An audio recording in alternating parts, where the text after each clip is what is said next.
I want to thank you from the bottom of my heart for the lovely letters and drawings and feelings and concern that I got. I don't remember when I was so wzruszona and i poruszona, like when I got your gifts. I will give them for eternity, which I am close to, and I am reading it. My grandson and son read them, and they were also deeply moved. It is most important to educate children of tragedy that happened, but I think in a way history repeats itself and mankind always goes on killing and fighting. Look now. And it's just, but I just wanted to say a few words. Whoever had the wonderful idea of the letters to the survivors is a bloody genius and should be thanked with all my heart. Now, I will start at 1942, because as she said, we were first occupied by the Soviets, which was bad, but not tragic. It was terrible, but the Jews were not exterminated as later. My uncle had the brains to know, because he came from Warsaw, what will happen in Lviv when the Germans come. They were there already. And at the age of 5, I was given away to peasants, to a farm near Lviv. And I cannot tell you the feeling of a 5-year-old child leaving home, loving family, toys, beautiful apartment, and going to a farm where you are mistreated, you are lonely, you are hopeless. It's a baby, 5 years spoiled girl. So it was terrible. They quickly put me to work. They gave me, how do you say, miotła, a sweeper, broom.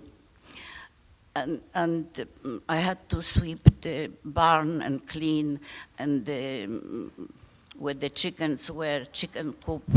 It was above my ability and strength to do it. I was punished, mistreated, hungry. It was dreadful hell of a year.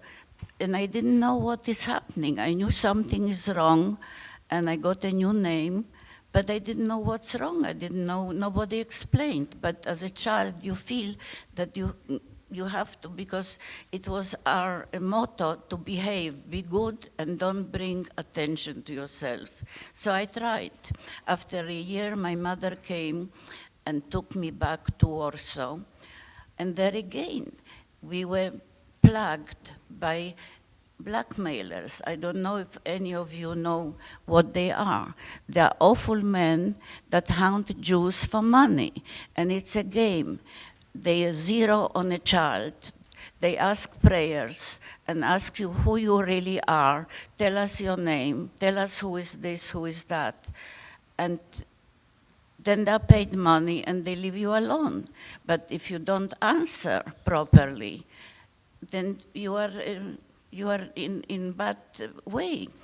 In any event, we are lucky enough always to come out. Maybe there were 5 or 6 incidents like this.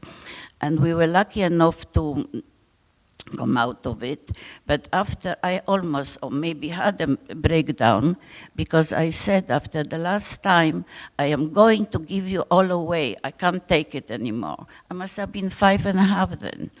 And lo and behold, I ended up in a convent boarding school of Urszulanki.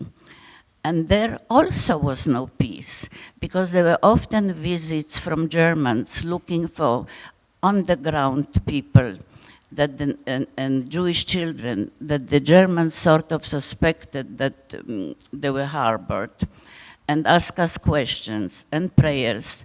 And one incident was that the little boy, he was also my age, 5 or 6, said, "My name is not Piotruś at all. and the nun quickly hit him and said, "You naughty boy, you made in your pants again." So he started to cry, and she took him out. She was very brave. She saved all of our lives, because if they asked him, "What's your name?" and he would say, "Moshe," or something, or Isaac, they would have killed all of us, the whole convent, and so on. So, but I am very lucky person, because out of 11 children, 10 perished. I am the 11th that is alive, and it's a miracle. She is 11th, she is 11th. It is really by the grace of God. So I am very happy person in many ways, but also in many ways, Holocaust took its mark on me, because it took my country away from me, my identity, my childhood, my family, the whole family apart from two. It took my beloved roots, Poland. I am a nomad.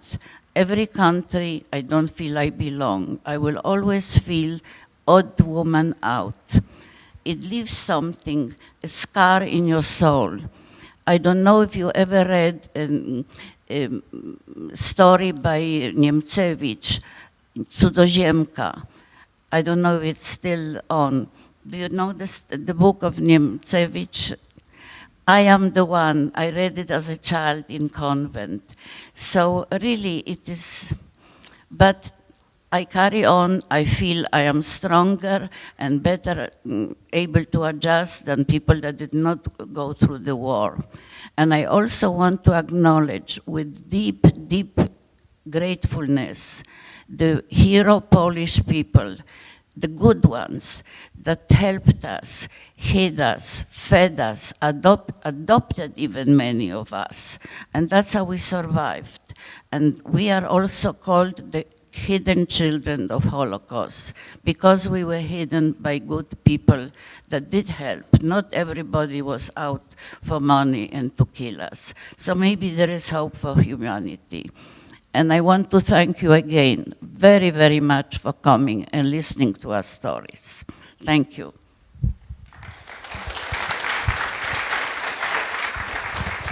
Okay, does anybody want to ask questions to Mrs. Zofia Sherman? Yes. Who's one person that helped you the most during the Holocaust? Frankly, I don't remember so well. I know it was sometimes paid, sometimes not. I mean, the farm I know was paid. I cannot remember, there were so many. You know, we called it, I don't know if the word Melina. You know what Melina means? So when you were caught as a Jewess, or the family of my mother and grandmother and I, we had to look for another Melina, like thieves. So I don't know the people that did help us. I do remember the people that came to kill us, you know, the awful people that did it for money and asked me prayers and questions, because even the Gestapo zeroed on children. It's like little Piotruś, children are blabbermouths. But we were well trained, because I don't want to scare you and give you examples. I've seen executions, I saw people killed, so I knew what will happen. And my mother said to me, that will happen to you if you say who you really are. But I didn't know what was wrong. I didn't know what a Jew means. You know, I was a child. Only later I understood. And I'm proud of it, that I survived, and most of all, to my mother and grandmother that were such brave women and lied through the teeth and did everything to save me. And also, as I say, the Polish people. Thank you. Yeah, one more question here. How many other Jewish hidden children were with you that in the school? How many other Jewish children that were like hidden under fake identities were with you in the school, in the convent? Apart from Piotruś, I don't know, because it was a big secret, and none of the children, even smaller than you, The only one that was trying to give us away without, because we were in convent, you get taught to be honest and truthful, and we were liars, all of us. So Piotr didn't agree with it, so he decided to tell the Germans his real name. None of us, we never knew. We never talked. Besides, we pretended to be Catholics, and I was. I am half Catholic now, almost like a schizophrenic, because I was in convent till the age of 13. But we don't Thank you. know. Can you keep a secret? Anybody else? Yeah. Why did you have to say your the prayers? Oh. Because to show that you are active Catholic, that you are not Jewish. No, it's okay. Yeah, sure. And you had to know the Testament and babble on spot when they say Hail Mary, Aniele Boży. You know, you had to know. And for 5-6-year-old child to learn all that and change your name every 5 minutes. My mother tried to make it into a game, but it wasn't a game, it was hard work.